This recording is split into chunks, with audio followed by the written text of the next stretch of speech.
بنحب لكم كل عام وانتم بخير، كل سنه وانتم طيبين. بمناسبه عيد الفطر حبينا نعمل شيء بسيط لاهالينا بالمخيمات واطفالنا. طبعا كل الشكر للجمعيه العلوم والثقافه ولكل شخص ساهم وتبرع على هذا المشروع الخيري. طبعا بنتشكر الفريق اللي ساهم معنا واللي تعب واللي سكر محل الصبح عشان يجي يعمل هذا العمل الخيري. الله يعطيهم العافيه ويبارك فيهم جميعا. الاشخاص اللي تعبت من الصبح لهلا وهن عم يحلقوا، صار اكثر من 100 طفل شالوا والحمد لله ولسه مستمرين. بارك الله فيكم وكل الشكر لكل شخص دعم هذا المشروع.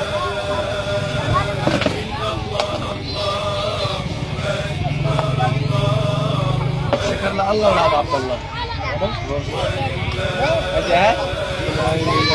بعدين لعب عبد الله.